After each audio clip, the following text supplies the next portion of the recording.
No podemos elegir temas que sean abstrusos o que vayan a aburrir más de la cuenta al auditorio. Tendremos que buscar los aspectos de la ciencia que más próximos o que de manera más sencilla puedan interesar o comprender un público que no necesariamente tiene una formación en biología o en entomología. Y eso es el gran interés y la gran importancia de este tipo de divulgación científica, que acerca la ciencia a todos los ciudadanos. La ciencia solo para los científicos pierde mucho de su carácter de devolución a la sociedad, lo que los científicos recibimos de ella. Y soy enemigo de los mandarines que hablan una jerga que no entiende el resto de la gente, y porque a mí me molesta ir a una conferencia sobre temas que no pueda o que no me sean muy próximos, como puede ser la física nuclear, por poner alguno y meterme con los físicos que hay aquí.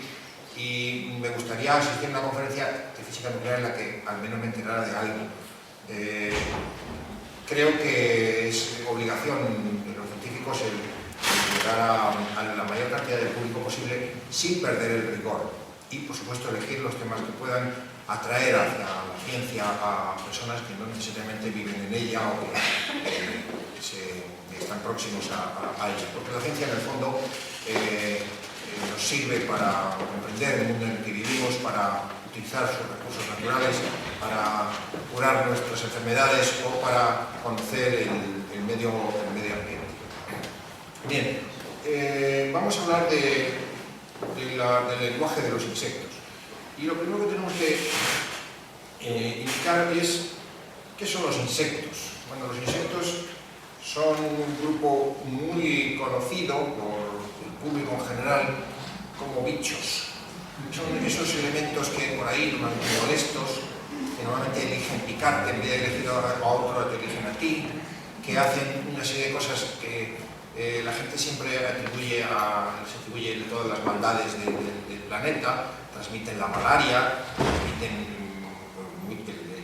las enfermedades la enfermedad del sueño, transmiten muchas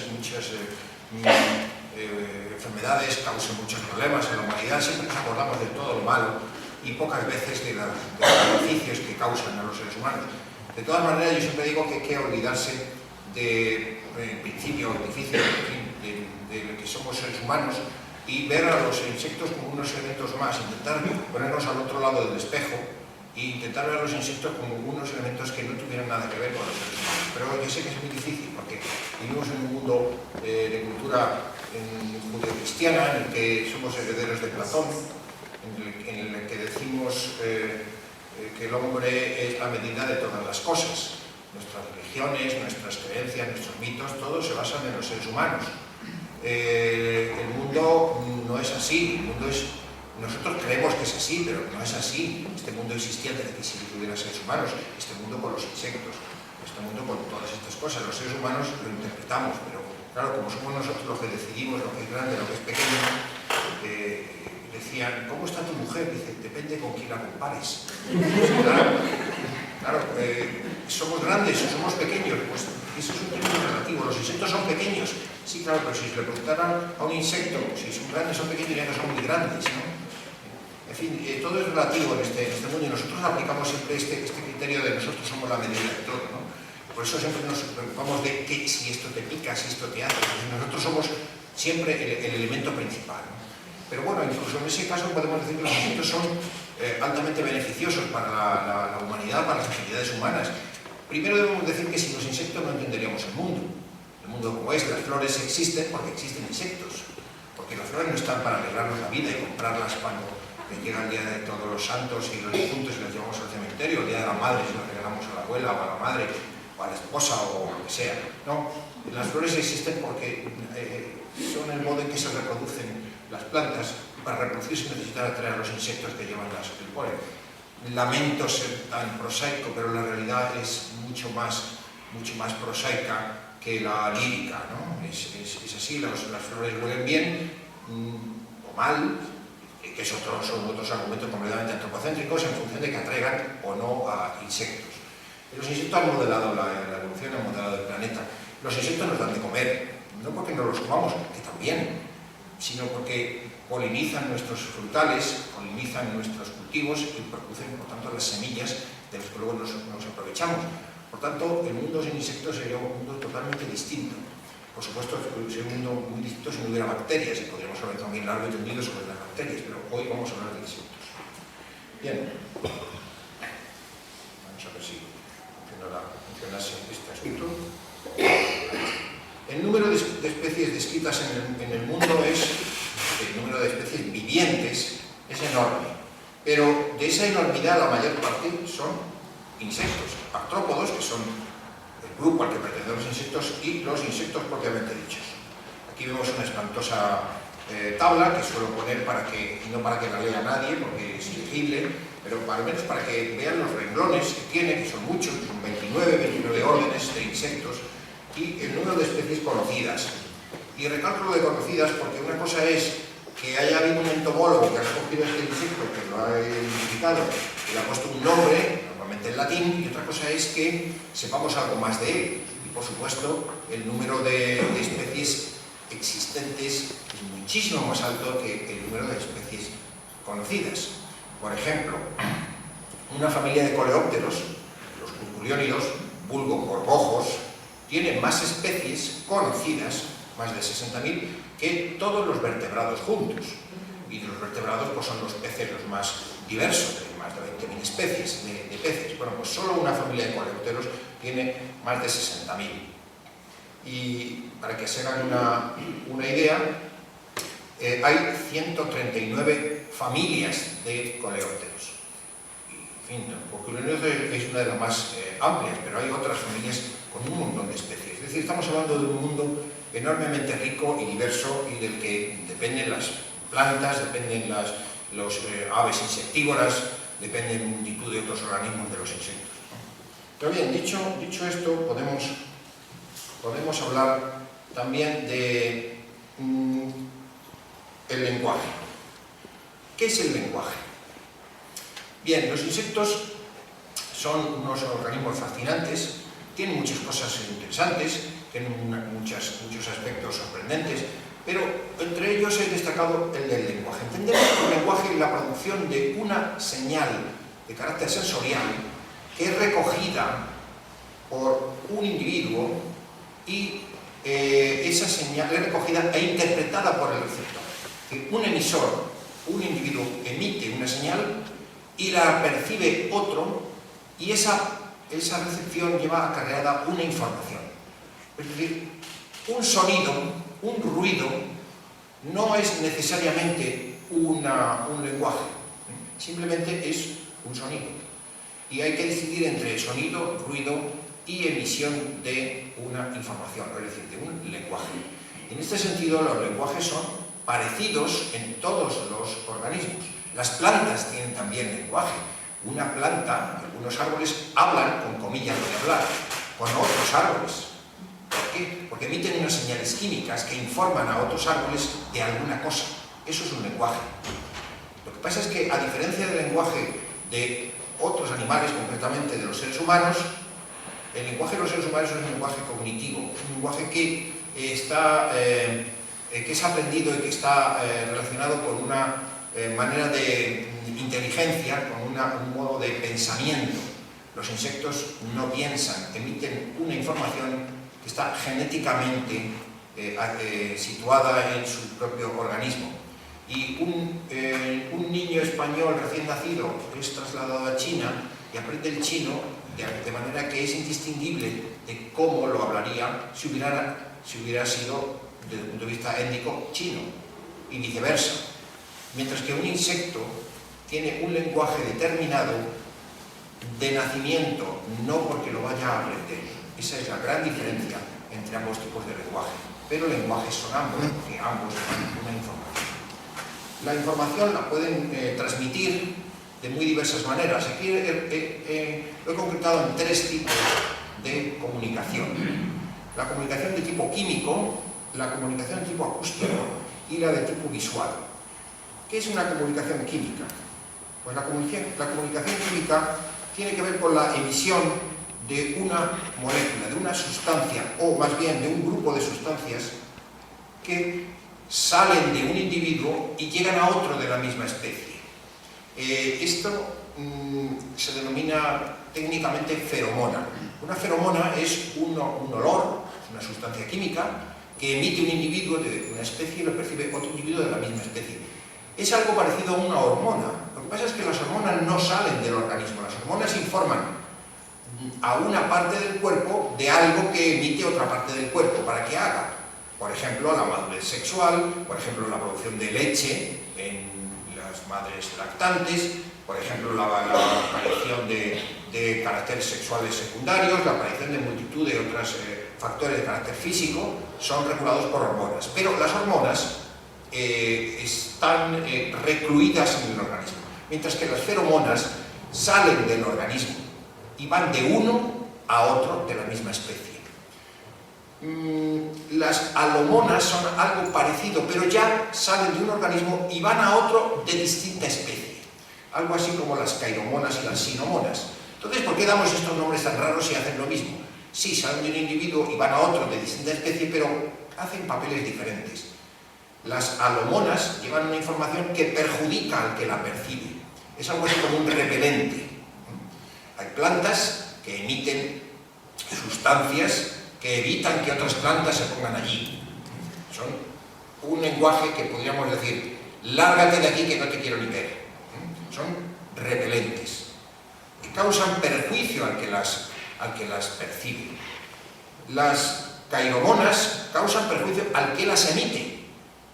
Y entonces, ¿por qué las emite? Porque las emite para otra finalidad. Lo que pasa es que alguien detecta, un depredador, por ejemplo, detecta un olor de una atracción sexual que produce una especie y lo que le sirve es su sentencia de muerte, porque van y se lo comen. Eso por decir dónde estás, ¿no? O una sinomona, que es aquella sustancia química que saliendo de un individuo, de una especie, la percibe otro de otra especie, pero causa beneficio a ambas, como una simbiosis. El olor de las flores de las que antes hablaba es una sinomona, es un perfume, que pongamos el azahar, que emite una flor para que la perciba un insecto, y el insecto lo percibe, acude y obtiene un beneficio del néctar, y la planta obtiene el beneficio del polen transportado, de la polinización. Por tanto, es un lenguaje, es un aviso que la planta emite, para que vean que no solo los insectos lo emiten, sino que las plantas y muchos otros organismos emiten señales químicas. Algunas sirven justamente para entenderse no solo dentro de la misma especie, sino para entenderse dentro de distintas especies que tienen convivencia, que tienen unas determinadas aspectos en común. Y hablamos también de espacio activo. El espacio activo es el espacio en el cual la feromona, la alomona, la cairomona, la sustancia química que sea, es eficiente, es eficaz. Porque claro, se emiten al medio ambiente y el medio ambiente es una cosa muy vaga y sobre todo muy extensa. Una hormiga emite una feromona de rastreo y no puede ser percibida a 500 kilómetros, porque entonces no vale para nada. Una hormiga circula con otras 257.000 por la misma hilera. Esa hilera es un túnel de olor. Las hormigas apenas ven, sino que van por un túnel que ellas mismas van reforzando, poniendo una gotita mínima de una feromona de rastreo. Con gotita tras gotita se genera una semiesfera que, unida a otra semiesfera y a otra, forma lo que es un túnel de olor. El espacio activo es el interior de ese túnel. Es decir, el lugar donde se percibe. Si una hormiga se sale de ese túnel, se pierde, empieza a zigzaguear hasta que encuentra el punto en el que el olor le permite retomar su rumbo. Es como el cuento del pulgarcito, pero en vez de miguitas lo que pone son olores para no perderse. Es un lenguaje, como es un lenguaje el que tienen las hormigas, como veremos después, para reconocerse unas a otras. Nosotros miramos a una persona a los ojos y la identificamos. ¿Es mi padre, es mi suegra o es el presidente del gobierno? Pero las hormigas lo que hacen es tocarse ligeramente con las antenas y de esa manera se identifican. Es un lenguaje, es su carnet de identidad. No que es de la misma especie, sino que en el caso de las hormigas son del mismo hormiguero. Y entonces coopera. Mientras que si es de distinto hormiguero o es una especie diferente, no coopera, sino que o bien se enfrenta a ella, o bien huye, o bien se repelen, o hacen lo que tengan que hacer, menos cooperar. Y ese espacio activo, en ese caso, es mínimo, porque es por contacto, es un espacio mínimo. Mientras que el espacio activo, cuando se ha de atraer a alguien desde lejos, ha de ser un espacio activo amplio, como veremos después, cuando hablemos de las feromonas de atracción sexual, por ejemplo. Bien, la comunicación química, como digo, tiene mucho que ver con la emisión de moléculas que tienen unas funciones muy distintas. Por ejemplo, las feromonas inductoras son las que van a producir una reacción de comportamiento en el receptor. Ese comportamiento normalmente es de atracción. La mayor parte de las veces, en el caso de los insectos, es una atracción de tipo sexual. Son las hembras las que emiten un olor que permite a los machos localizarlas, aparearse con ellas. Después las hembras ya fecundadas pasan a la puesta de huevos. Las feromonas de tipo sexual están ampliamente distribuidas por el mundo animal. Los insectos no son los únicos que las tienen, pero los insectos han alcanzado el grado más complejo de actuación o de composición. Las feromonas normalmente son moléculas volátiles, son ácidos orgánicos. Aquí ven ustedes el ácido oxorecenoico, es un ácido de 10 átomos de carbono, volátil, que emiten, en este caso, es la feromona sexual de la abeja reina. Las abejas, saben ustedes que tienen 3 castas. La reina, que es una hembra fértil, que es un único individuo, femenino. El 99,9% del resto de la colmena son también hembras, pero son estériles, son las hembras, y una mínima cantidad a veces incluso en ciertas épocas del año es inexistente, de machos que son zánganos. La hembra virgen, la reina, cuando nace, hace su vuelo nupcial y emite este ácido oxorecenoico, esta sustancia de la reina que atrae los zánganos, que copulan con esta hembra en el vuelo nupcial. La hembra recoge en su espermateca una suficiente cantidad de espermatozoides. Después los zánganos no tienen más papel en la colmena y no son alimentados, o sencillamente son expulsados, ya su papel ha terminado, ha dejado sus genes en la espermateca de la reina, que después se dedica a poner huevos que son normalmente fértiles, y normalmente serán fértiles, pero las hembras que salgan de esos huevos fértiles, quiero decir que huevos que se van a producir por fecundación del óvulo con los espermatozoides acumulados, de ahí saldrán hembras estériles, que son las obreras. Bien, la sustancia de la reina sirve para atraer a los machos, pero también sirve como sustancia iniciadora, como feromona iniciadora, porque inhibe la formación la maduración de los ovarios en las larvas femeninas. Si no hay sustancia de la reina, las obreras se enteran que allí hay algo raro, y algo raro es que empiezan a alimentar a las larvas femeninas que están en estados más incipientes, que son más jóvenes, con jalea real. Las trasladan a celdas más grandes y las alimentan con jalea real. Y de allí saldrá una reina, obviamente, recién nacida, virgen, que va a emitir ya otra vez el ácido oxorecenoico, la sustancia de la reina, otra señal química, otro lenguaje químico. Y ese lenguaje viene a decir, ya estoy aquí, ya tenéis una reina. Entonces las obreras asumen su papel, que es matar al resto de reinas que estén formándose, porque solo puede haber una. Esa reina virgen sale de la colmena, realiza el vuelo nupcial y atraerá a los zánganos de su propia colmena, si los hubiera, o de otras, y vuelve a cerrarse el ciclo. Es decir, tiene 2 finalidades esa sustancia de reina. Pero las sustancias de atracción sexual, las feromonas atrayentes sexuales, están también en los lepidópteros, en las mariposas. Aquí ven ustedes la fórmula del bombicol. ¿El bombicol qué es? Pues es un alcohol que tiene hexadeca, o sea, 16 átomos de carbono, y que sirve para la atracción de los machos del gusano de la seda, de de la mariposa del gusano de la seda. Ahora veremos después cómo los machos tienen en estos lepidópteros las antenas plumosas muy desarrolladas, porque allí residen numerosísimos, del orden de 50-60.000 receptores químicos que son capaces de percibir ese olor, esa sustancia. Las hembras que emiten la sustancia son incapaces de percibirla. Sus antenas son plumosas y no tienen esas sustancias, perdón, no tienen esos receptores químicos, esas narices, por entenderlo. Y abajo vemos el locustol, que es una molécula que emiten las langostas migradoras para hacer el enjambre. Y el locustol produce acumulaciones enormes, enjambres de langostas que veremos después, pueden causar auténticos estragos en la agricultura. Las feromonas pueden ser también de rastreo, como antes les conté la de las hormigas. Las hormigas van poniendo un punto y otro punto para localizar el lugar por el que tienen que discurrir. O bien feromonas de alarma. La señal es peligro, hay una amenaza a la comunidad. Las hormigas lo hacen.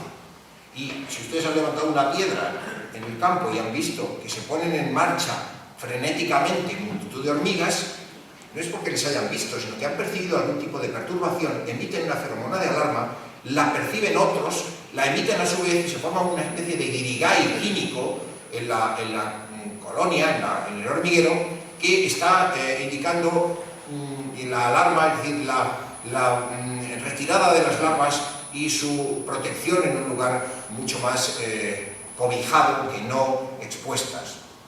Estas feromonas de alarma evidentemente tienen que ser de rápida difusión, pero de poca duración, porque lo que no se puede decir es que viene el lobo permanentemente y que no venga el lobo, porque entonces biológicamente pierde el sentido, la información.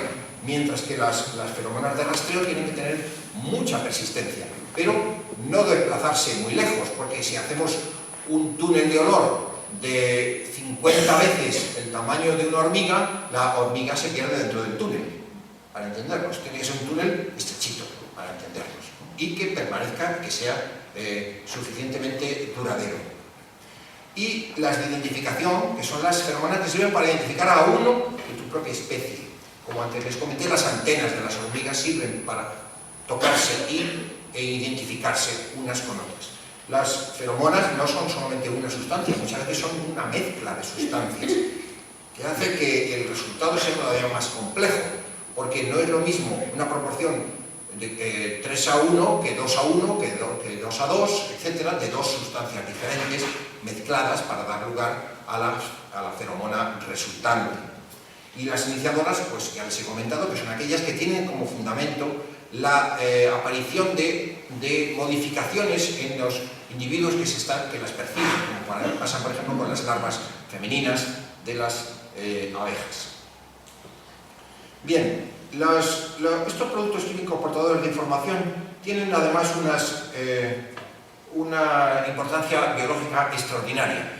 Todo esto se ha ido descubriendo en los últimos 50 años, ha dado lugar a una nueva ciencia biológica, una rama que se llama la sociobiología, cuyo padre es el ilustre entomólogo Edward Wilson, un señor que debe tener ya como 90 años, pero que todavía hace programas de televisión y que es uno de los biólogos más importantes del siglo XX, padre de esta ciencia, de la sociobiología, el que acuñó todos estos términos y el que impulsó el estudio de la biodiversidad. De hecho, él fue uno de los padres del término biodiversidad.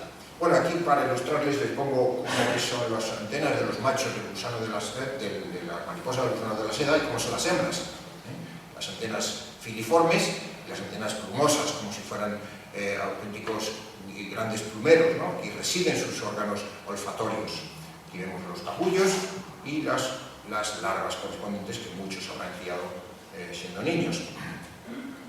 Este lenguaje, como digo, está impreso en su acervo genético, ¿no? Aquí les enseño, para que no sean todo mis descripciones más o menos afortunadas, unas imágenes antiguas que pertenecen a un archivo que tenemos, un archivo histórico que tenemos en la Universidad Autónoma, el archivo del doctor Eugenio Morales Agacino, con fotos de enjambres de langostas en el desierto. Esto es un enjambre, una nube de langostas en Rabat en el año 31.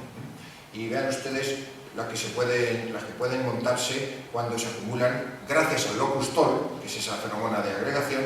Esto es un chasis de un vehículo, ¿no? Para que vean qué densidades. Yo nunca he visto un enjambre de esta naturaleza, pero los que lo han visto, me lo contaba el doctor Eugenio Morales Agacino, se ocultaba el sol. Era como una nube, como una niebla muy densa, formada por millones y millones de langostas. Imagínense cuando caían esos insectos voraces sobre los cultivos, se comían hasta los postes del telégrafo. Era una cosa realmente tremenda. Y en gran medida se acumulan debido a esta acción atractiva del locustol. Bien, las feromonas casi siempre son moléculas volátiles que tienen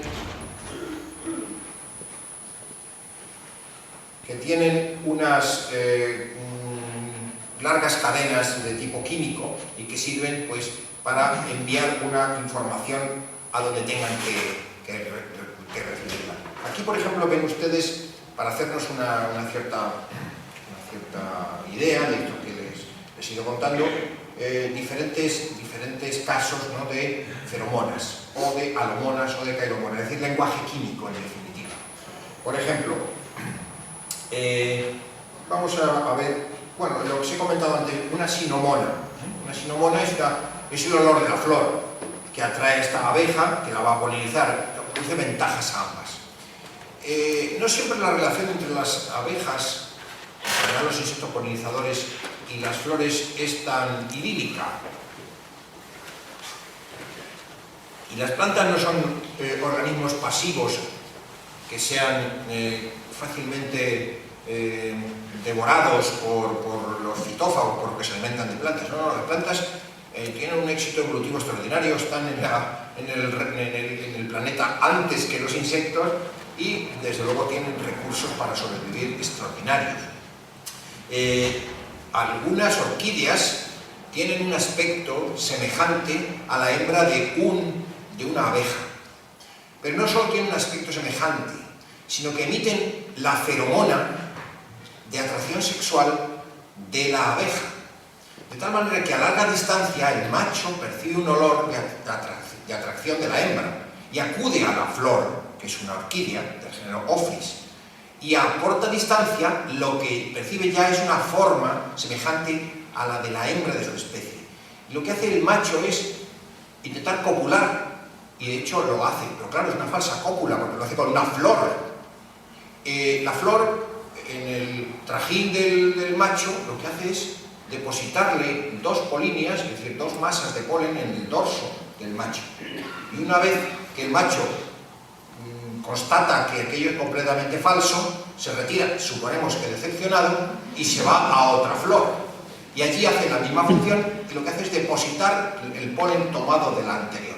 La flor no le da nada al insecto, porque la mayor parte de las relaciones entre insectos y plantas de tipo polinizador es un toma y daca. La flor ofrece una recompensa en forma de néctar y el insecto le hace un servicio en forma de transportista de su polen. Pero en este caso le transporta el polen y no le da nada. Fíjense la astucia evolutiva de estas flores. Es un lenguaje que en este caso la flor ha descifrado. Obviamente lo ha descifrado y contado así parece como si pensara la flor. Esto daría margen a los defensores del diseño inteligente diciendo alguien ha diseñado esto para que así sea. Bueno, si alguien no es alguien, es algo, y se llama evolución, se llama selección natural.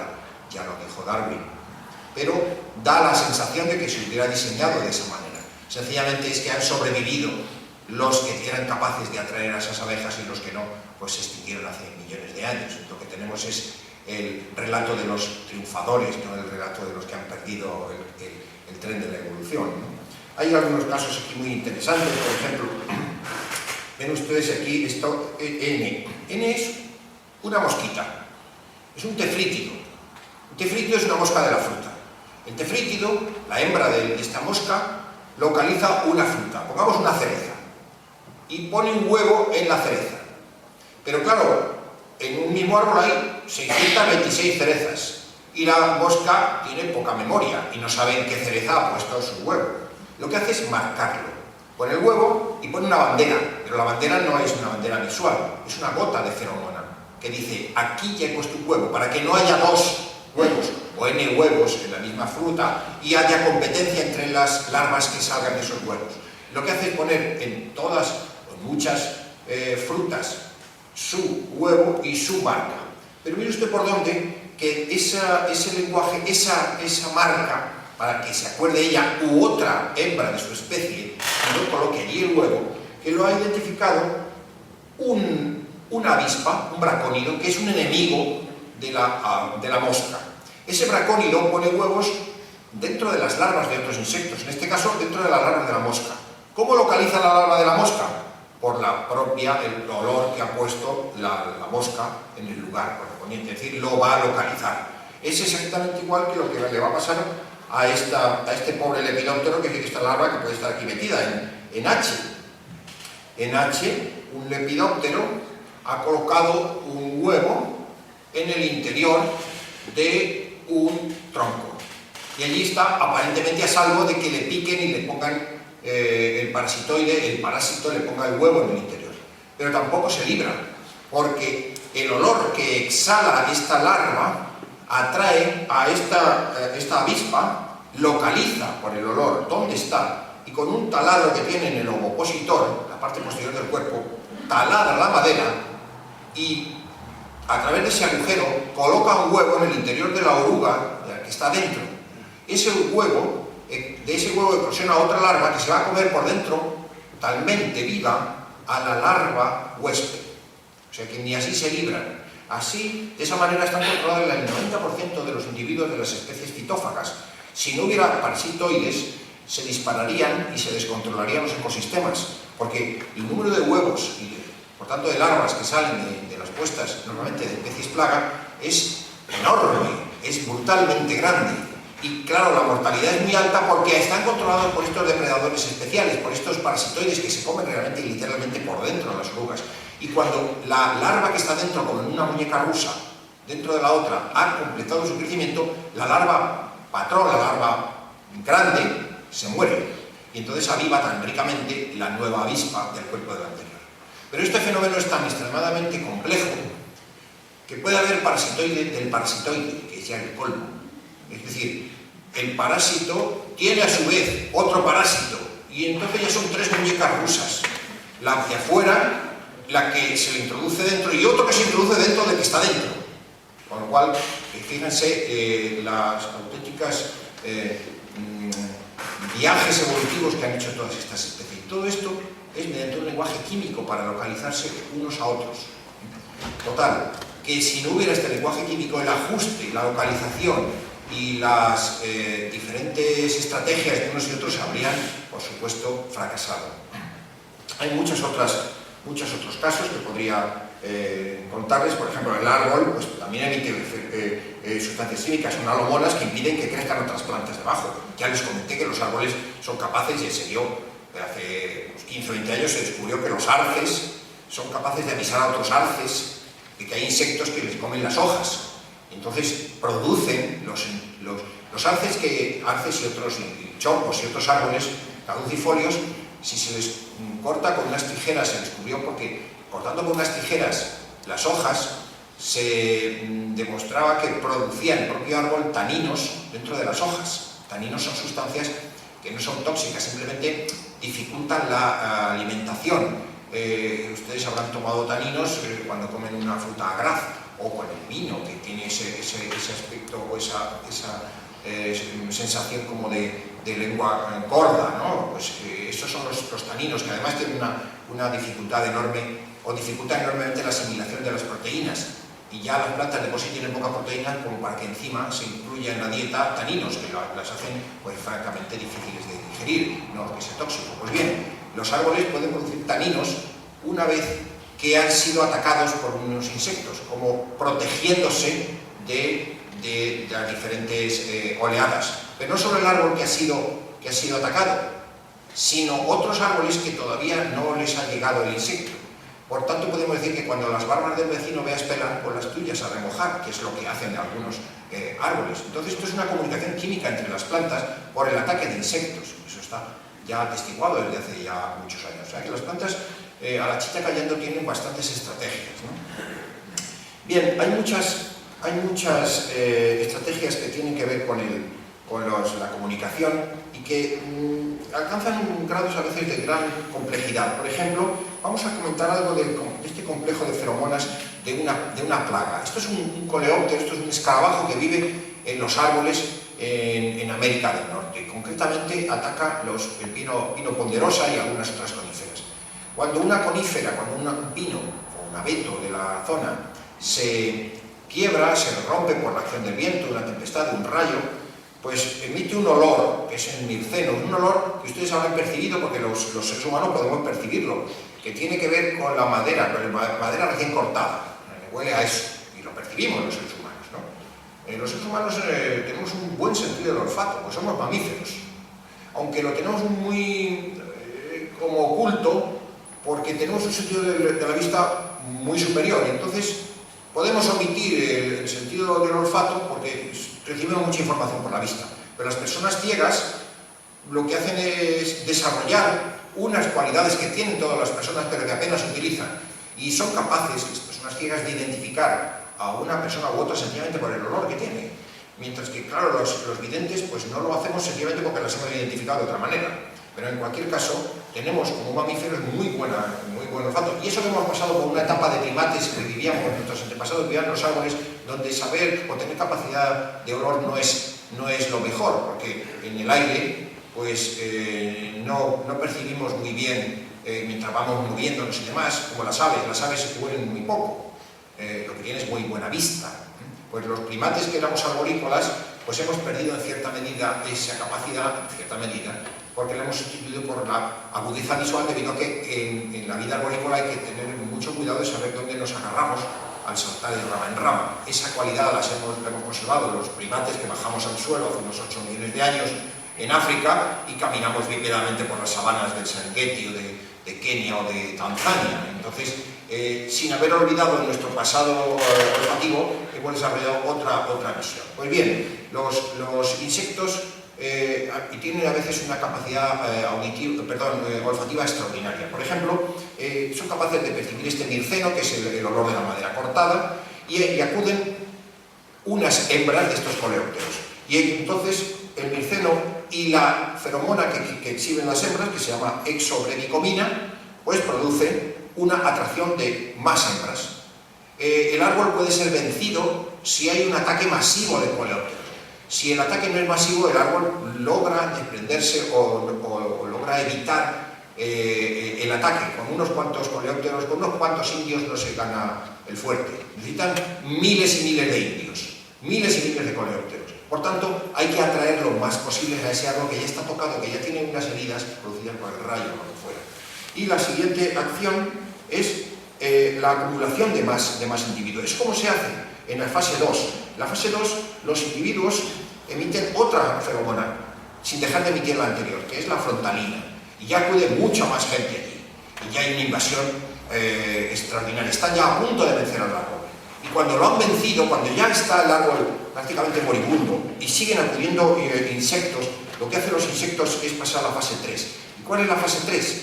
La fase 3 es, por favor, no vengáis más, porque ya los que acuden allí no matan el alimento. El árbol ya está derrotado, los que están tienen que comer y sus larvas también tienen que alimentarse, y si llegan más, lo que puede producir es un árbol trampa, es decir, todos los que llegan ahí se morirán de hambre. Entonces lo que se dice es, por favor, absteneos de venir. Y eso es la información que se emite con la verbenona y el transverbenol, que es ya alejaos de aquí, que ya tenemos bastante gente.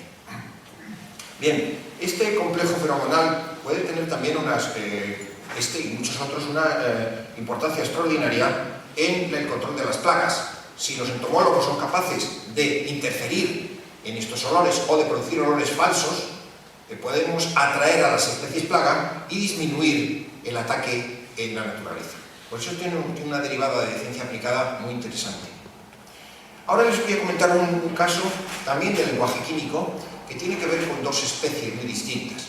Es Maculinia nausitous, ahora llamada Fingaris nausitous, que es una mariposa que vive en muy poquitos lugares de la península ibérica y en algunos otros de Europa, siempre en poblaciones aisladas, en prados húmedos, siempre húmedos. Esto es un prado en Rascafría, en la Comunidad de Madrid, en la Selva de Guadarrama. Prados que están siempre verdes, incluso en el mes de agosto. Y allí prospera una planta que se llama Sanguisorba officinalis, que es la pimpinela, nombre vulgar, la pimpinela. Bien, esta mariposa aviva a principios de julio, más o menos, y la hembra, después de aparearse, aquí vemos el apareamiento, una vez que ha sido fecundada, coloca sus huevos en las cabezuelas de estas rosáceas, de esta sanguisorba, de esta planta. De allí de esos huevos salen unas orugas que se van a alimentar de los óvulos de la planta. No se los come todos, como una parte. La planta no se muere ni sufre tampoco grandes pérdidas, sufre una cierta pérdida. Y cuando alcanza la tercera edad, la larva se deja caer al suelo. Y en el suelo, en la hierba, es recogida por unas hormigas. Las hormigas, en vez de comérsela o hacer alguna cosa extraña con ella, perjudicial para ella, lo que hacen es transportarla, como ven aquí, al nido de las hormigas. ¿Y por qué? Porque las larvas emiten una feromona que es idéntica a la que emite la reina del hormiguero, de las hormigas. Entonces piensan, bueno, no piensan, las hormigas no piensan, pero vamos, como si pensaran que aquello, lo que van a hacer es un beneficio a su propia reina, y se la llevan al hormiguero. Y allí la larva, que parece una mosquita muerta, no es ni una mosquita ni está muerta, lo que hace es incluso comerse las larvas de las hormigas. Les causa un grave perjuicio, y si hay muchas larvas puede acabar casi con todo el hormiguero. Pero las hormigas no le hacen nada, más aún le ofrecen incluso sus propias larvas, como si fuera una ofrenda a su propia reina. Al final de la temporada, al final del invierno, pasan el invierno en el agujero, en el hormiguero, protegidas de otros perjuicios, de inclemencia, de parasitoides, de depredadores, etc. La larva trepa hacia la salida del hormiguero, allí forma la pupa, que ven ustedes aquí, la crisálida, la pupa crisálida, y a finales de junio o en principios de julio aviva el adulto, aviva la mariposa, hacen el cortejo, el vuelo nupcial, se aparean y se cierra el ciclo. Todo esto tiene que ver con el lenguaje químico. Las larvas son transportadas por las hormigas y atendidas por las hormigas porque son engañadas por las propias larvas del lepidóptero. Muchísimos casos de relación entre la presa y el depredador a través de que el depredador engaña a la presa de alguna manera. Este es uno de los más llamativos, pero hay muchos más.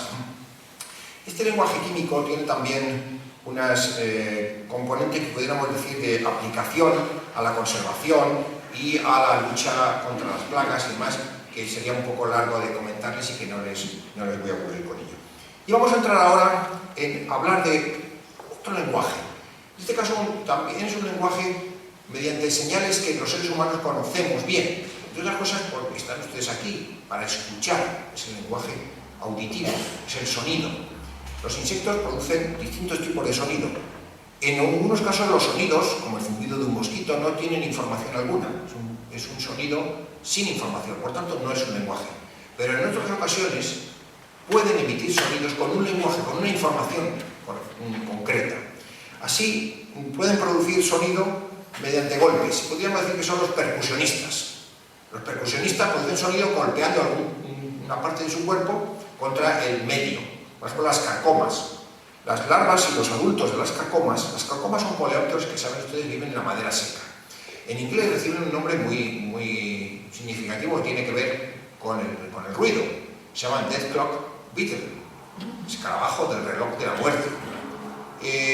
Seguramente ustedes lo habrán oído, el ruido de las carcomas en las noches de verano en un desván o en un lugar con muebles viejos, que hay silencio, y por la noche se oye un ruido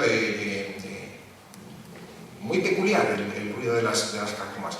Pues bien, eso es un ruido de atracción sexual de los machos o de territorialidad, es decir, esta galería es mía, no te vengas aquí, vete a otra o déjame en paz. Este es el sonido, este es el lenguaje, lógicamente las ideas transmitidas, el significado no son grandes parrafadas, no es la crítica de la razón pura de Kant, lo que emite, no, simplemente son lenguajes sencillos, no vengas, ven, etcétera, cosas sencillas, porque entre otras cosas tienen que ser de rápida comprensión, ¿no? Para que sean eficientes. Percusionistas de estos hay muchos, están las carcomas, hay algunos lecópteros, socópteros, que son también unos pequeños insectos que viven próximos a la madera, incluso las orugas de los lepidópteros producen a veces golpes que sirven para informar normalmente de que estoy aquí, no vengas a tocarme las narices o algo parecido, ¿no? Lo más, sin embargo, común es la fricción. Es decir, el frotamiento de una parte del insecto con otra. Y así hablamos de los estriduladores. Un estridulador es algo así como un tañedor de botella de anís del mono. Así me entienden ustedes bien.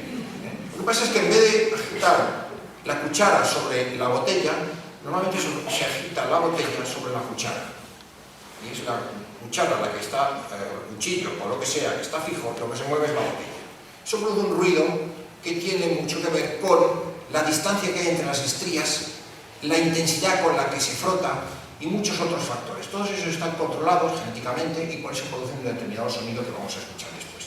Dentro de ellos están los ortópteros, que son los más conocidos cantores, como los grillos y las chicharras.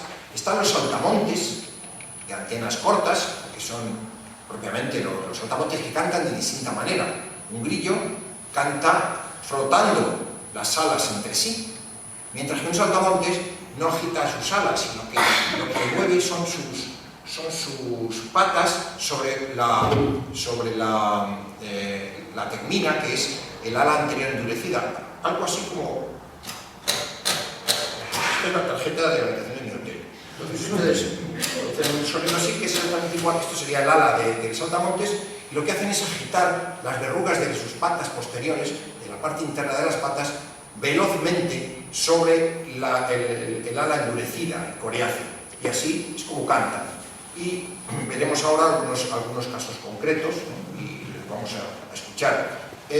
También son estriduladores de los coleópteros. Algunos coleópteros mueven la cabeza y el tórax contra la parte ventral y realmente emiten un sonido muy característico y propio de esa especie. Los lepidópteros también pueden emitir estos sonidos, sobre todo en la fase larvaria, las orugas, o las hormigas también pueden producir sonidos de estridulación. A veces las vibraciones de las alas tienen un significado también de lenguaje, es decir, emiten un informe, una información. Y por supuesto, también hay órganos vibratorios especiales, como vamos a ver después, que son los de las cigarras. No confundir chicharras con cigarras. Chicharras son parientes de los grillos y frotan las alas, tienen antenas largas. Y las cigarras son un grupo de insectos distintos, ahora vamos a ver algunas imágenes de ellos, y las cigarras cantan con un sistema de órganos timpánicos, que así se llaman, muy parecido al sonido, al modo de producir el sonido que hacemos nosotros con una lata de una película, que la movemos con los dedos hacia adentro y hacia afuera y produce un ruido espantoso. Bueno, pues eso lo hacen en modo de que cantan las cigarras, como después vamos a ver. Y por último hay algunos insectos que son capaces de emitir aire forzado, como si fueran flautistas, y emiten un chirrido, un silbido muy característico, que no lo vamos a escuchar, pero ahora les mostraré qué insectos que lo producen.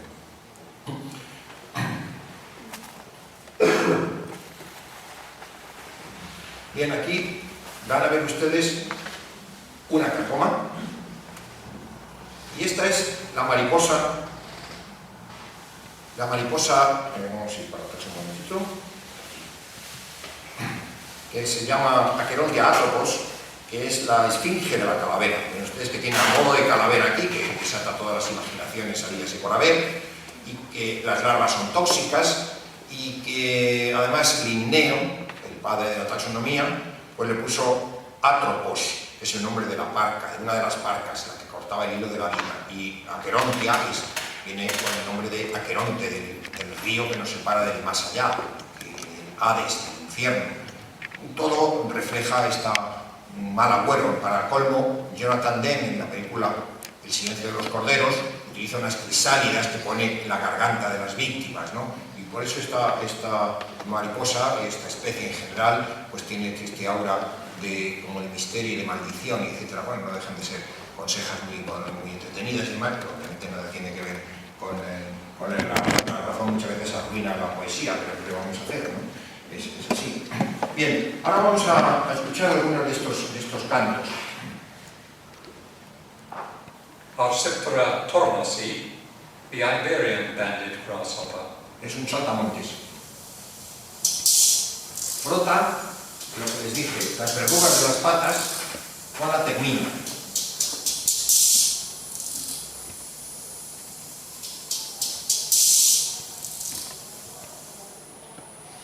Y esto es el ala de un grillo. Y después escucharemos que lo frotan una con otra. No es la pata con el ala, sino las alas entre sí, que tienen una serie de elementos para amplificar el sonido. Y ahora vamos a ver una cigarra, a escuchar. Now the songs of 4 cicadas Cuatro can be cicadas. confused with orthopteran songs. First, cicada orni. Cicada orni, dice Dios. Han escuchado mil veces esto en el verano, debajo de los pinares o de las encinas o en otros lugares así más bien secos. Un canto característico. Esto corresponde a la cicada orni. Ahora vamos a escuchar, ahora que está el timpánico, ahora este es un liristes. Liristes plebeus. Liristes plebeus. Parecido el sonido, pero si se dan cuenta es distinta. Se puede identificar, con el oído un poco acostumbrado se puede identificar las especies caminando sin necesidad de verlas, como hacen los ornitólogos en el campo de las aves, ¿no? Entonces, abombando este órgano timpánico violentamente y con gran frecuencia. Y estos son ya los grillos, que cantan frotando las alas unas con otras, como hemos visto antes en la otra diapositiva. Este es el grillo doméstico, Aqueta doméstica. Aqueta domesticus, the house cricket. First, the calling song. El canto de llamada, calling song. Luego hay canto de cortejo.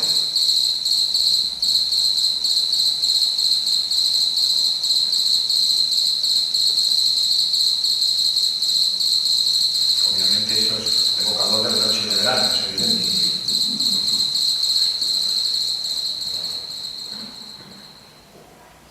And now the courtship song. Courtship, el cortejo. Es la misma especie, pero que tiene un canto distinto. Esto también lo hacen los seres humanos, cantar para el cortejo, ¿no?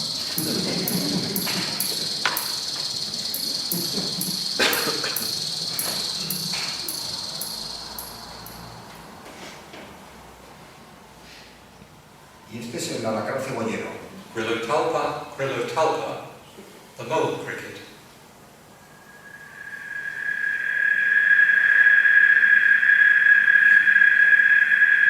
Este insecto, que es un ortóptero, es subterráneo. Vive debajo de la tierra y excava galerías como los topos, de ahí el nombre de alacrán cebollero, o más bien grillotopo.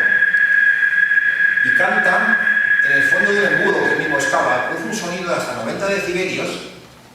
Grillotalpa vinei, Este es otro the vineyard mole cricket. que es parecido, pero es distinto el sonido, es otra especie de alacrán cebollero. Amplifica enormemente el sonido y puede haber 3 o 4 en un jardín y aquello es un guirigay, parece el orfeudo nos tierra cuando en una tarde de mayo, una noche de mayo, se pasea uno por allí, es una cosa tremenda y tampoco son tantos, pero entre que cantan fuerte y que tienen estos amplificadores, realmente parece todo una tropa, ¿no? de cantores lo que hay allí. Esto es una chicharra. Phaneroptera falcata, the sickle-bearing bush cricket. First, a series of single syllables. Sílabas. Eso se llaman sílabas. El ch, ch, ch.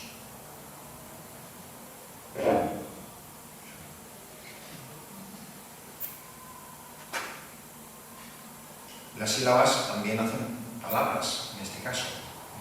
varias sílabas constituyen una palabra, si queremos llamarlo así, es decir, que un sonido algo más complejo. And now, two eki, or groups of syllables. Varios grupos de sílabas.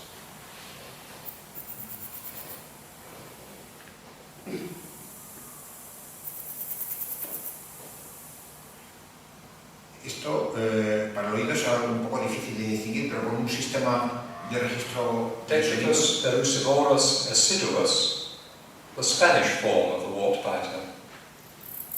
Este es Decticus perucivorus. Esta es la subespecie española. O sea, este está cantando en español, para entendernos.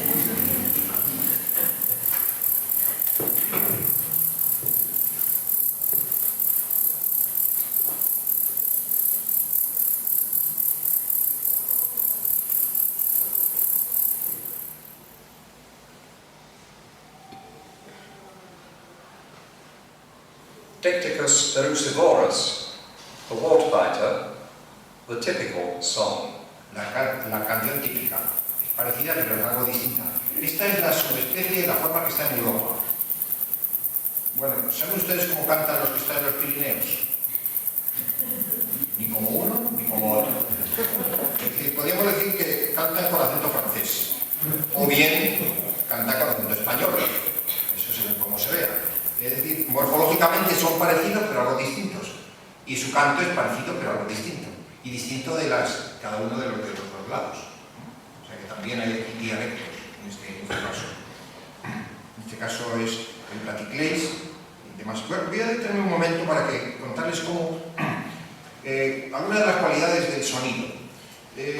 Los ortópteros perciben básicamente la modulación de frecuencia. Dicho de otro modo, se descubrió esto porque a alguien se ocurrió un experimento muy curioso, que es poner a cantar a grillos macho por el teléfono. Y al otro lado del teléfono había grillos hembra. Y como hacen los seres humanos, pues acudían las hembras al teléfono. Y de igual manera que si fueran no hubiera hilo entre medias, ¿no? De tal manera que el teléfono, saben ustedes que deforma la voz, deforma el sonido, corta las frecuencias más altas y las más bajas. Entonces, ¿cómo era posible que si fuera igualmente eficiente o eficaz el canto a través del teléfono que sin teléfono? Hasta que se descubrió que lo que realmente perciben es la onda transportada, no la onda portadora. La onda portadora puede tener una frecuencia muy alta. La frecuencia es el número de ciclos que se produce por unidad de tiempo, por segundo. En este caso la frecuencia es mucho menor, pero la onda transportada es la misma. Lo que perciben es esta onda, la transportada, no la portadora. Por eso da igual que se cante por teléfono. Algunos se lo toman una vez de la letra. Bien. Hay muchas cosas curiosas con los cantos, con la bioacústica. Esto es un campo emergente de la biología, se llama la bioacústica, y que es capaz de, con unos programas informáticos adecuados, separar el sonido en sus distintos componentes e incluso se puede sacar el número de individuos que hay en un campo, ¿no?, de grillos que hay en un sitio sin necesidad de contar los grillos ni de verlos, sencillamente con un programa informático que analice los cantos que hay allí y que pueda establecer una serie de correlaciones. Es un campo extraordinariamente interesante y que con la ayuda de los nuevos registradores, de las nuevas tecnologías, sobre todo de la informática, da unas posibilidades de crecimiento de los científicos futuros extraordinarias. Bueno, hay muchas más cosas que hablar del lenguaje acústico, pero tampoco quiero extenderme demasiado. Vamos a hablar ahora brevemente, ya para ir concluyendo, de otros tipos de lenguaje, por ejemplo, del lenguaje visual. Los insectos son capaces también de transmitir visualmente información. Esa información la pueden transmitir mediante bioluminiscencia. ¿Qué es la bioluminiscencia?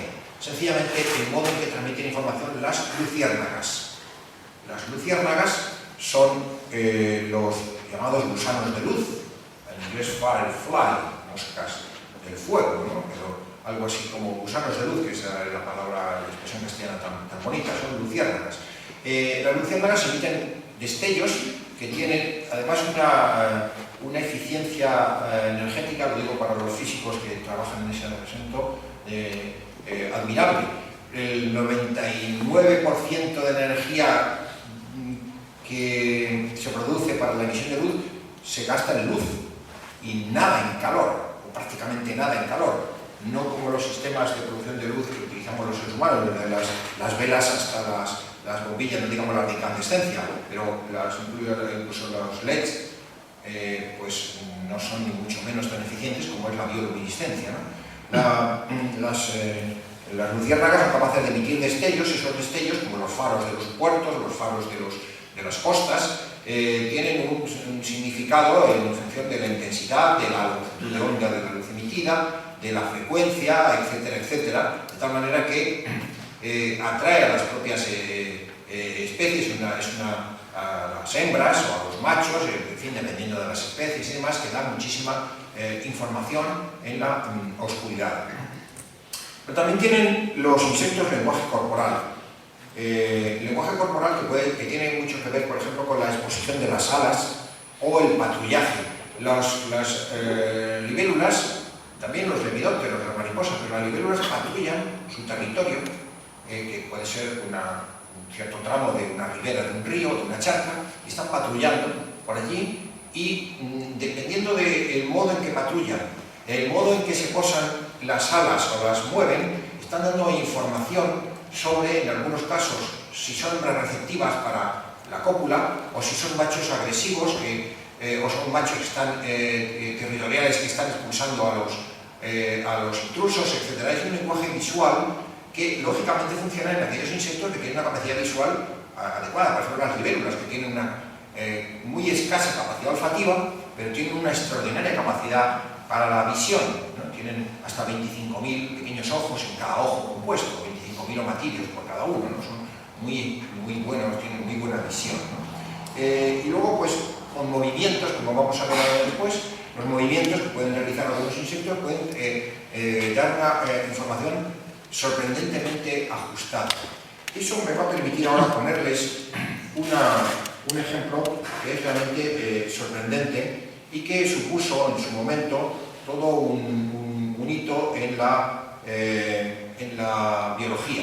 Bueno, aquí les comento brevemente cómo es la luminiscencia, que es la mezcla, la adición a un sustrato que se llama luciferina, que es una proteína, de una enzima que se llama luciferasa. Dubois, que era un francés que a principios del siglo XIX dio los nombres, estaba pensando en Lucifer, obviamente, cuando daba estos nombres, ¿no? Quizá porque la mitología hace que el diablo pues emita luz o algo así, pero son curiosos estos nombres. Y esta es una luz, como digo, absolutamente fría, de enorme eficiencia energética. Bien, pero lo que quería comentar era la... si funciona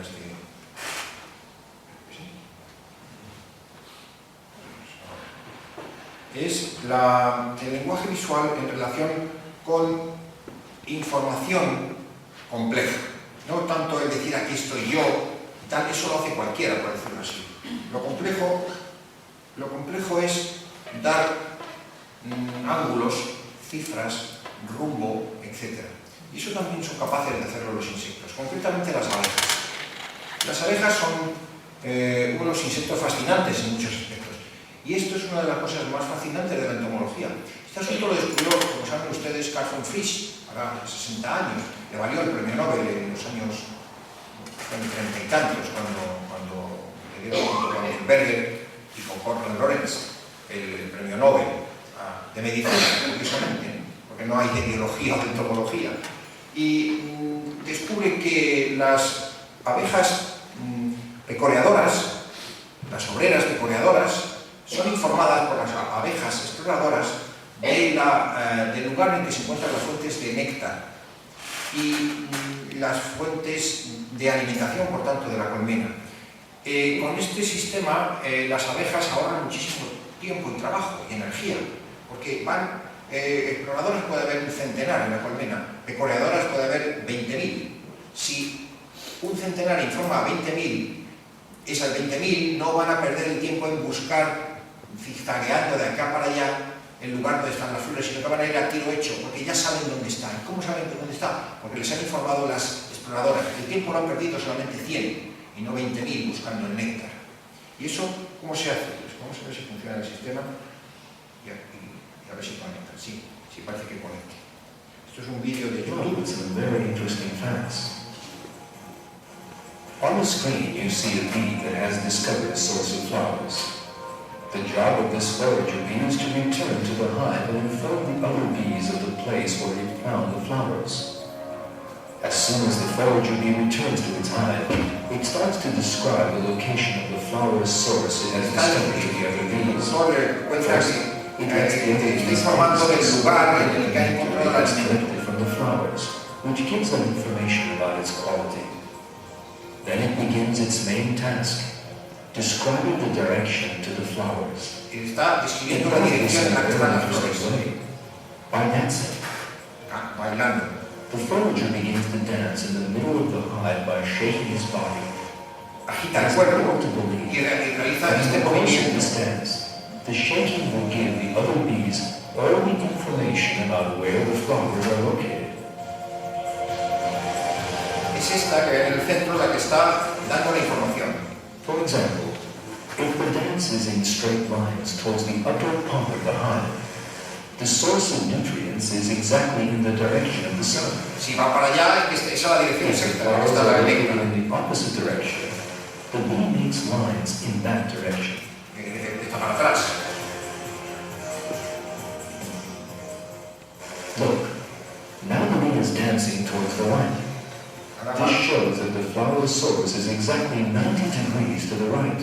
Está 90 grados a la derecha. And this forager bee is explaining to his nestmates a 45-degree inclination to the left of the sun.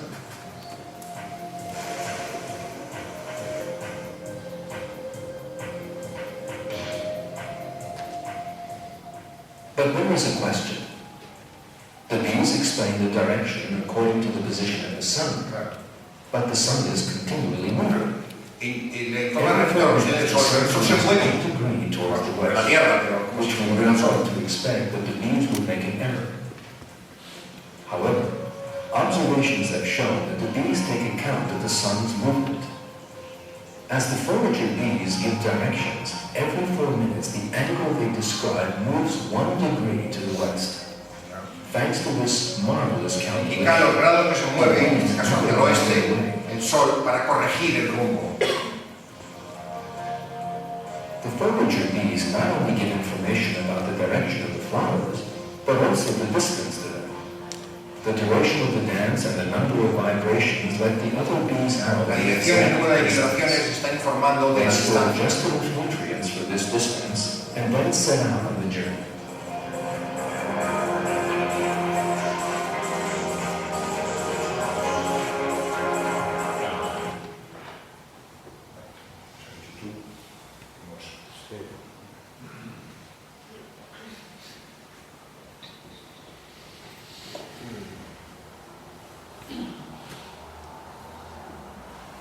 Pues bien, este lenguaje, que es un lenguaje prácticamente simbólico, que es complejo, y las abejas lo han de aprender. O sea, no es un hombre que está genéticamente fijado, pero las abejas han de corregirlo con el día y con las distancias. Si saben medir distancias, saben medir ángulos, es decir, es una cosa realmente asombrosa, porque además evolutivamente esto ha producido un enorme ahorro, porque, como digo, evita el que consuman energía 20.000 buscando y así van a cosa hecha, ¿no?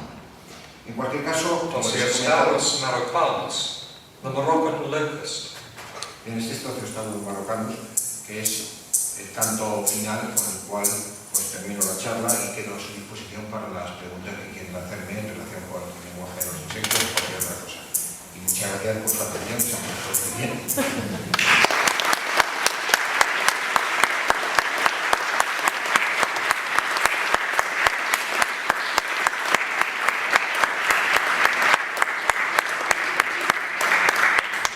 Muchas gracias, José Luis, por esta curiosísima e interesante, me imagino que además para los especialistas tiene que haber sido algo realmente importante. A mí me queda un poco lejos, porque ya sabes que yo soy de física, de esos de los que has citado hace un momento. Bueno, yo tengo una pregunta, porque has comentado a propósito de los saltamontes digamos, que había una especie como de dialecto francés o dialecto español, Sí. pero sin embargo, antes, al principio, nos has dicho que los insectos, un tipo de insectos, tienen un único lenguaje. Sí. Entonces, ¿cómo es esto de la adaptación de un lenguaje al francés o al español o al alemán? ¿Qué diferencia es la que...? Hombre, las diferencias son inicialmente morfológicas. Las poblaciones divergen porque en principio no se hibridan, en principio. Es decir, hay una población aislada en un lado y hay otra población en otro. Más bien, la población aislada es la ibérica, ¿no? No es como los ingleses que dicen, hay niebla en el canal, Europa se queda aislada. Eso es lo que dicen los británicos. No vamos a decir, la especie europea se queda aislada de España, no, también es al contrario, la península ibérica lo que es un apéndice, es una península, ¿no? Entonces, son grupos, es una misma especie, pero son dos grupos genéticamente algo distintos. Morfológicamente produce eso unos resultados, es decir, por eso son diferentes, porque no hay una constante flujo genético. ¿Qué significa? Que eso se traduce también a el canto, porque el canto hemos visto que tiene una significación de tipo morfológico. Mueven las patas sobre las alas o agitan las alas o lo que sea, de tal manera que si son más grandes las alas, pues producen un sonido de distinta manera que si son más pequeñas, si son más endurecidas, un sonido distinto que si son menos endurecidas. Si tienen 27 verrugas y en vez de 26, pues produce otro sonido, etc. Características morfológicas que se traducen en características acústicas. Por tanto, no es de extrañar que estas cosas sucedan, que haya un cierto dialecto. Pero el dialecto, entendamos, como dije al principio, si nosotros cogemos un saltamontes español y lo llevamos a Francia, va a seguir, aunque sea recién nacido, va a seguir cantando como los saltamontes españoles, porque no es una cosa que aprenda, sino que está morfológica y genéticamente preestablecida. No es lo mismo que un niño británico de un año que viene a España y aprende el español y lo hablan exactamente igual que cualquiera de nosotros, o un niño español adoptado por una familia de Nueva Zelanda que va a hablar el inglés perfectamente, porque es una cosa aprendida, no es una cosa genética. Lo que es genético en el lenguaje es la capacidad del lenguaje, o el tono, el timbre, en fin, factores que tengan que ver con la capacidad de fonación, etcétera, morfológicos, pero la entonación, las características de fondo del lenguaje son adquiridas. El acento, todas estas cosas son adquiridas. Por tanto, eso no lo tienen los insectos. Por eso es ese matiz, esos dialectos, pues son sencillamente manifestaciones sonoras de algo que es genético y de algo que es morfológico. ¿Y cuál es entonces? Porque si la raíz es morfológica, es decir, el frotamiento, digamos, el procedimiento que tienen tanto los grillos franceses como los saltamontes franceses como los españoles, es frotar las patas contra las alas, eso lo hacen unos y otros. Entonces, sí, el que son distintos es porque tienen distinta morfología, claro, esas patas. ¿Pero por qué tienen distinta morfología? Pues porque han divergido genéticamente, porque hay unos procesos evolutivos que hacen que al no haber flujo génico, es decir, que se crucen machos de un lado con hembras de otro y viceversa, lo que hay es una selección natural de los que estén más adaptados a las condiciones de un lugar, que puede ser más cálido o puede ser lo que sea, es decir, que son más aptos. En todo esto es clave darwiniana. Por tanto, si son distintos, morfológicamente también van a ser el canto diferente. Es decir, entonces, que los saltamontes españoles han evolucionado de forma distinta a los saltamontes europeos. Claro, aisladamente. Por eso España es un lugar, es un territorio. España, no, vamos a ser más precisos. La península ibérica, España es un término histórico, político, no es un término biológico ni geológico. En términos racionales hay que decir la península ibérica. La península ibérica porque, claro, los saltamontes que hay en Badajoz son los mismos que hay en el Bas, al otro lado de la raya de Portugal. Y son saltamontes portugueses que son iguales que los españoles. No vamos a decir entonces la fauna española, la fauna ibérica, hablamos en términos geográficos. Tienen esta singularidad porque España pues tiene barreras geográficas de montes, barreras, históricamente ha tenido una serie de vicisitudes biogeográficas muy interesantes. Los hielos cubrieron hace 50.000 años casi toda Europa y quedaron muy pocos sitios libres de hielo, el sur de Europa, la península ibérica. Entonces, muchas especies murieron en toda Europa y luego fue la península ibérica el refugio. Más aún, muchas especies están en Europa porque después, cuando se retiraron los hielos, subieron detrás de los hielos y los refugios eran los Balcanes, era la península itálica y era la península ibérica.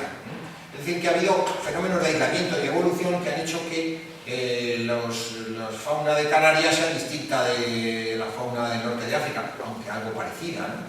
¿Por qué? Por fenómenos de aislamiento, fenómenos evolutivos que sería un poco complicado de comentar ahora, ¿no? En pocas palabras.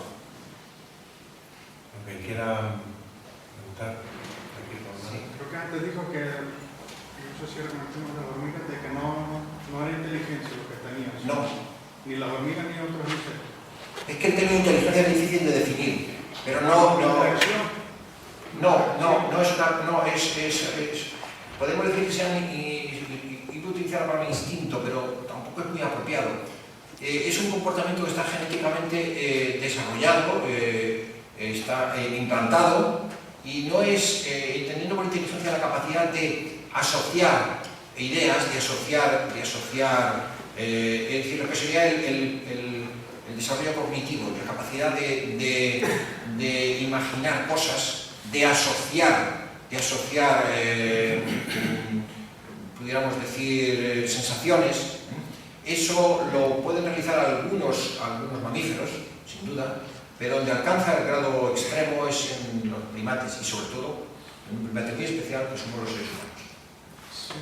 Pero pensar, en el sentido de pensar, los insectos... Pero mínimamente, por ejemplo, las cucarachas. Las cucarachas. Yo no... No pensar, pero... No. Es que yo he vivido mucho en Canarias y he visto 3 cucas, diferentes, bueno, 4. Y aunque parezca tonto, a lo mejor una tontería lo que vaya a decir, pues he visto mucho, a pesar de que las he podido ver muchas veces cuando estaba en la habitación, pues bueno, Sí. y sé que hay una cuca, Sí. aunque no la veo. Claro. Vuelan, me tienen hasta mordido. Sí. Me tienen mordido. Sí. Y lo que quiero decir es que cuando los vayan a matar, aunque parezca una tontería, es como si fuera el ratón y el gato. No sé cómo, ahora no te puedo decir un Sí, le entiendo perfectamente. Parece como si fueran enormemente listas. Espabiladas, sí, nos da toda esa sensación. Porque son capaces de responder los estímulos porque tienen una capacidad olfativa extraordinaria. Entonces, su capacidad para correr, primero para detectar a una posible presa, o depredador, amenaza o lo que sea, es extraordinaria. Muy superior a la capacidad olfativa que tenemos los seres humanos, que ya es amplia también. Entonces, se comportan como si tuvieran imaginación, como si tuvieran memoria, como si tuvieran... No lo tienen, sencillamente responden unos estímulos con una gran rapidez, pero no... Es muy difícil el decir que tengan capacidad de... bueno, los insectos son capaces de aprender, de determinados insectos. Bueno, lo digo porque a veces cuesta matar. Por supuesto. Y han hecho cosas que... Sí, claro. Bueno, que para nosotros parecería aquí una gracia, pues no me acuerdo de ningún... No, pero son extremadamente insidiosas. Y ese olor, ¿a qué se puede deber? Porque es lo que le digo, yo por ejemplo estoy en la habitación durmiendo y lo huelo. Y muchas veces pues... Igual es una feromona Igual es una feromona que emiten para que en ese caso podemos percibir los seres humanos, o bien de agrupamiento, porque si hay una puede venir más, o bien de repulsión, no lo sé, pero o a lo mejor es el olor característico de los restos de comida que pueden acumular en determinados casos, no lo sé, pero que sí que yo también he olido esa... Y eso es uno de los muchos olores que puedan tener, por supuesto. Bueno, que puedo percibir yo. Sí. Sí, Dígame. me temo que la pregunta pudiera dar lugar a un tratado.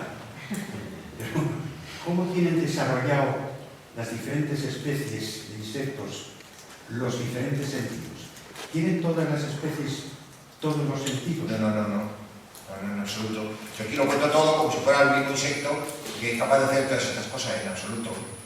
Hay insectos que son capaces de percibir son ultrasonidos. Los seres humanos no... Y hay otros insectos que son incapaces de percibir ningún sonido. Hay insectos que son capaces de percibir el ultravioleta, la luz ultravioleta, pero la mayor parte no. ¿Por qué? Están diseñados o han sido seleccionados, para ser más precisos, para atender a un mundo concreto. Un mundo concreto que es su entorno. Si no está en su entorno, pues no tiene... También los seres humanos somos así. Lo que pasa es que, como siempre, nos ponemos de ejemplo, ¿no? Pero somos incapaces de percibir multitud de estímulos que hay en la naturaleza. Por ejemplo, la corriente eléctrica en el agua. No somos capaces de percibir la corriente eléctrica en el agua. Los tiburones son capaces de percibir corrientes eléctricas de muy, muy baja intensidad en el agua, con las cuales detectan sus presas. ¿Por qué? Porque evolutivamente es el sistema que han desarrollado para alimentarse, para encontrar sus presas. Aquellos que no hubieran sido capaces de desarrollarlo se extinguieron hace 20 millones de años, de ellos nunca más se supo, y por eso les comenté que la evolución es la historia de los triunfadores, los que se han quedado por el camino, ¿no? Entonces, los insectos tienen, si los ponemos todos juntos, seguramente tienen el millón de especies conocidas. Si pudiéramos saber todas las, que ya estamos muy lejos de saber qué cualidades y qué percepción son capaces de aplicar, ¿no? Serían muy superiores a una sola especie, que somos nosotros los seres humanos, pero es que claro, ellos son tantos. De tal manera que una sola especie puede tener una gran capacidad para percibir el ultravioleta, pero seguramente el infrarrojo no.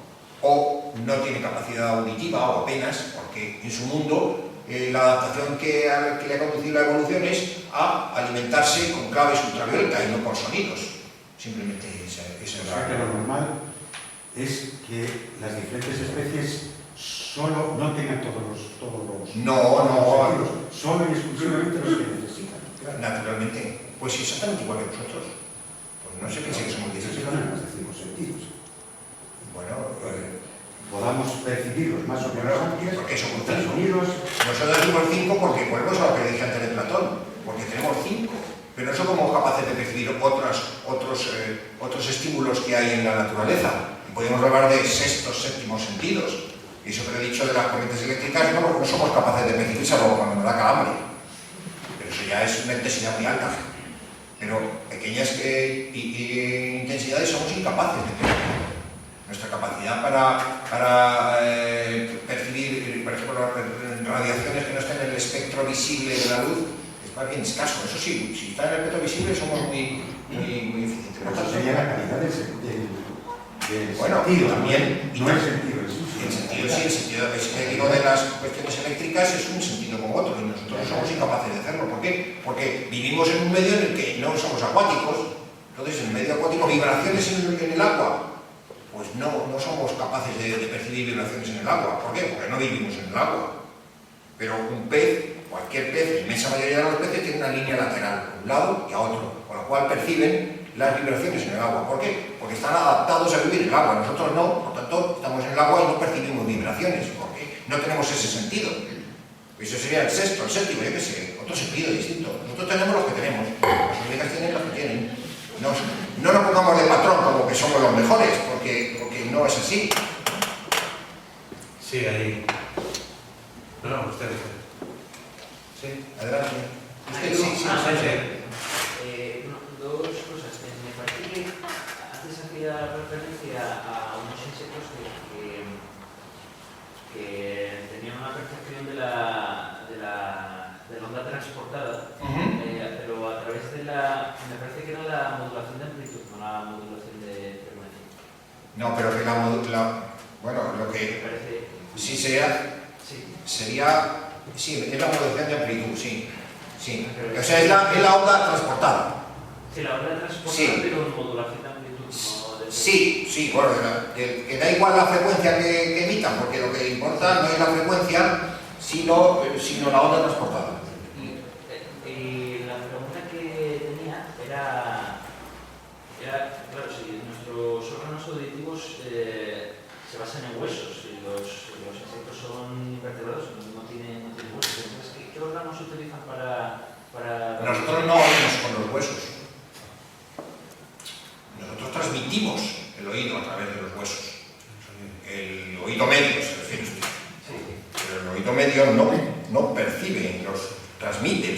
Nuestro tímpano no percibe el sonido, lo transmite.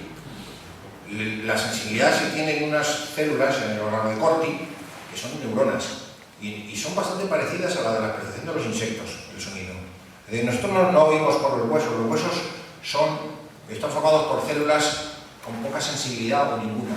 La sensibilidad está en las neuronas, y hay unas neuronas especiales sensoriales que tienen una asombrosa semejanza con la de los insectos.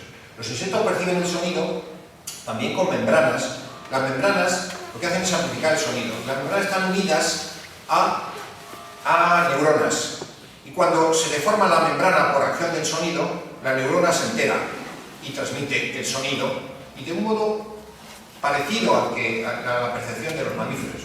O sea que en el fondo tampoco hay tantas diferencias en el modo en que se perciben los sonidos. Quizá lo que hay diferencia es en cómo se transmite al lugar donde se va a hacer realmente la percepción, que es la neurona, y luego la interpretación, que es el cerebro. Pero ya digo que cuando se analizan de una manera más detallada las estructuras sensoriales, se encuentran mayores similitudes de las que parecen. Que no tienen orejas. No tienen orejas, no hace falta. Las orejas son una manera de captar el sonido, no de percibirlo propiamente, sino que lo capta y lo transmite.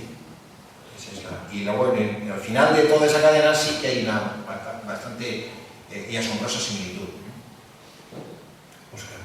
Hizo una alusión durante la conferencia a grandes rasgos desde la perspectiva de la ciencia aplicada en qué campo trabaja, digamos, control de plagas con competidores, tratamiento de plagas con sustancias, no digo de este campo que está describiendo aquí, agricultura ecológica, ¿qué líneas de investigación así? En relación con el sonido, no, con los insectos. Bueno, el lenguaje de los insectos se puede aplicar a la ciencia agronómica, a las plagas, por ejemplo, con feromonas, con trampas de feromona. Ahora hay una polémica muy considerable en muchos sitios de España, particularmente en la Comunidad de Madrid, en que hemos firmado varios manifiestos y tenemos una cierta tensión, vamos a decirlo así, con las autoridades de la comunidad autónoma, porque se les ha ocurrido la brillante idea de fumigar mediante avionetas con un insecticida que se llama dimilin y fluorobenzol 1.000 o 2.000 hectáreas del suroeste de la Comunidad de Madrid de pinares, que procesionaria del pino. Es una práctica desaconsejada por la ciencia moderna, tecnológica moderna, porque causa grave perjuicio a multitud de organismos que hay allí. Es un antiquitinizante que dicen que solo afecta a la procesionaria, no afecta a todo aquel que tenga síntesis de quitina, que es la sustancia por la cual, o una de las sustancias que forma parte del cuerpo del exoesqueleto de los insectos, pero que también de los crustáceos, esos que hay a los ríos, o también de los arácnidos, y hay ácaros, y hay colémbolos, y hay muchos otros organismos que tienen quitina. Pero también tienen quitina los hongos. Entonces, eso puede afectar a todas las cadenas tróficas. Entonces, hay un sistema que obviamente no es la panacea, pero que ayuda, y es trampas de feromona. En la primavera se colocan unas cajitas en los pinares con una pastilla que emite un olor que es el de atracción sexual de los machos de la procesionaria, no de la oruga, claro, sino de los adultos. Entonces acuden a esas cajitas que tienen debajo una bolsa negra, y las bolsas negras están expuestas al sol. Entran allí, se quedan atrapadas, y después, como están al sol, el calor que hace allí es tremendo y se achicharran. Y así se pueden matar miles y miles de adultos. Cuando se matan esos adultos, disminuye la plaga al año siguiente. Se intenta controlar. Claro, las plagas son un hecho más o menos natural de la naturaleza, ¿no? Suceden porque son ecosistemas naturales. Los seres humanos pensamos que dominamos la naturaleza y que todo tiene que estar bajo control. Hay cosas que no están bajo control. Entonces, la fumigación está desaconsejada porque hay otros métodos y menos agresivos que afectan solamente a esa especie.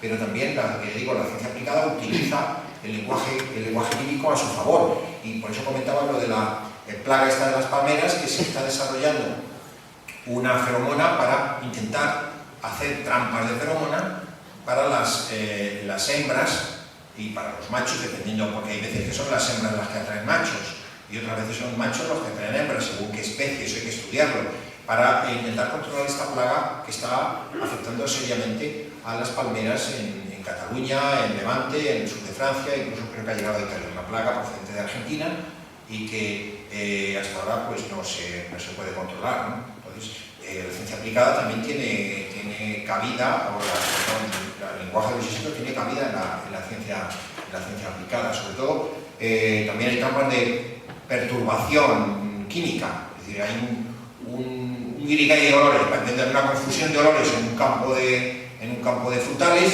que lo que hace es que no encuentran hembra con la que aparearse los machos y disminuye la población, porque si como viven poco tiempo y no se han apareado, pues no hay descendencia y por lo tanto no va a haber, disminuye la plaga. Es decir, hay muchos sistemas.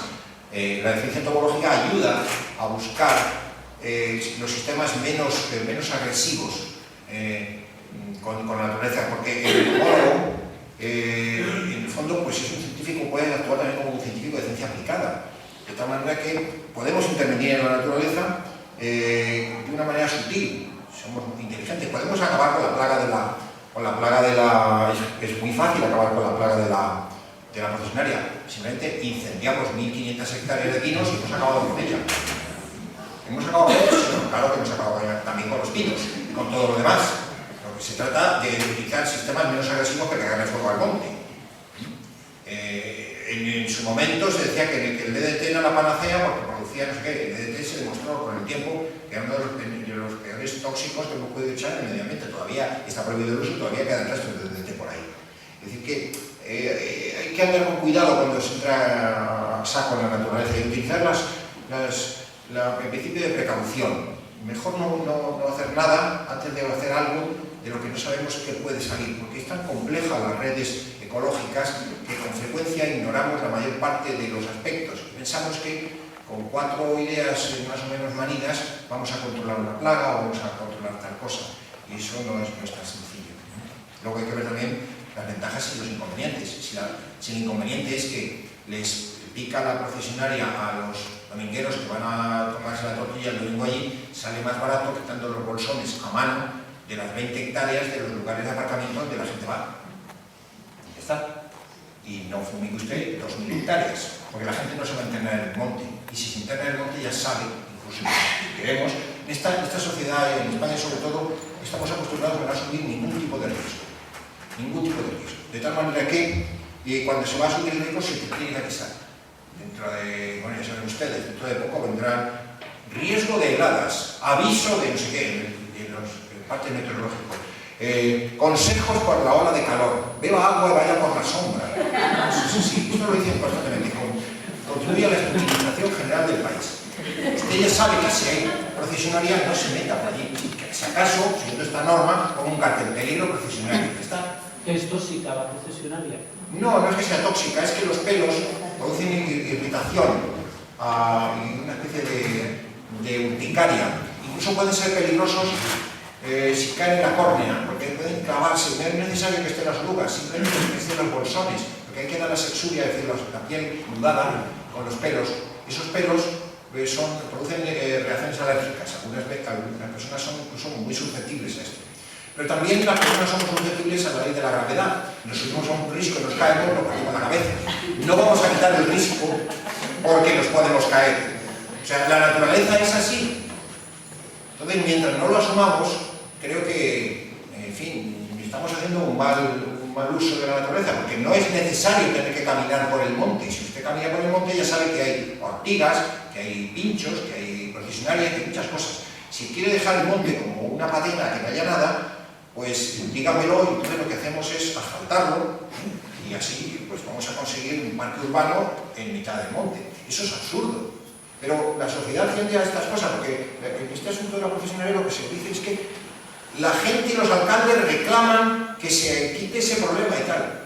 Primero, los alcaldes, ¿quiénes son los alcaldes? Un señor que puede tener una titulación, la que sea, o ninguna, o haber falsificado los documentos, pues no sabemos quién es. Y el alcalde lo dice como si fuera alguien. No sé, yo eso me asombra, ¿no? Y siempre se lleva todo a un terreno de politiquerío cutre. Que no, es que usted tiene sus científicos y yo tengo los míos. ¿Quién me imagina? Es como lo de Groucho, ¿no? Señora, estos son mis principios, si no le gustan, tengo otros. La ciencia es la que es. La ciencia es la que es. No se trata de que usted tiene tiene unos científicos y yo tengo otros. Es lo que es. Ese es el principio de la racionalidad. Entonces, bueno, pues parece que no funciona en muchas ocasiones. Hay una otra pregunta.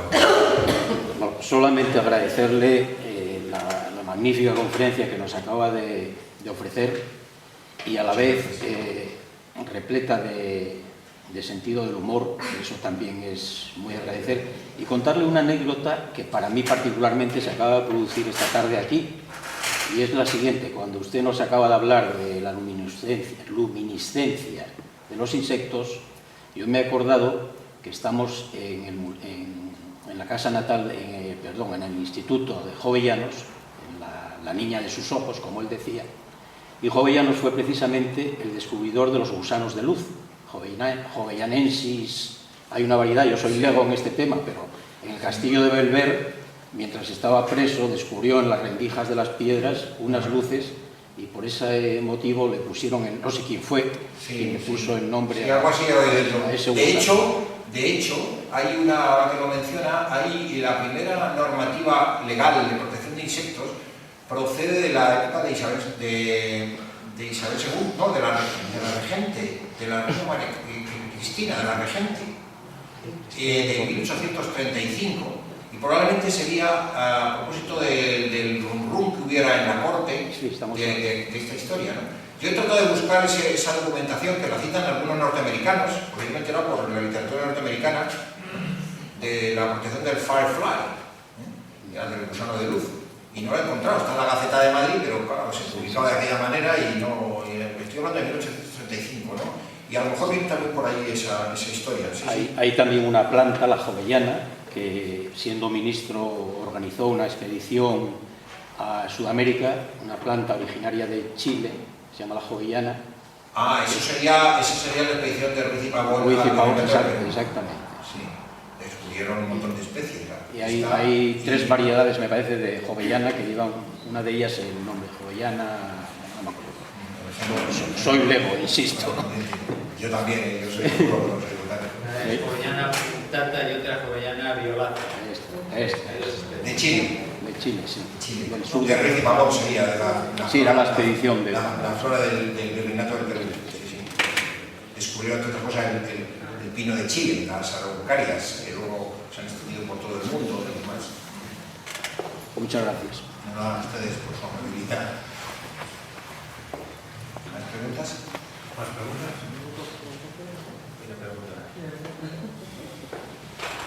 Bueno, pues si he conseguido interesarles un poquito por el mundo de la entomología, que consideran los insectos compañeros de viaje en este planeta con nosotros, que nos molestan y nos producen enfermedades, pero nos dan bastantes beneficios, y que son unos organismos bastante fascinantes, pues habré conseguido bastante, ¿no? Porque la opinión que suele tenerse de los bichos suele ser bastante deplorable, ¿no? Y creo que hay que ver todo en su justa medida, ¿no?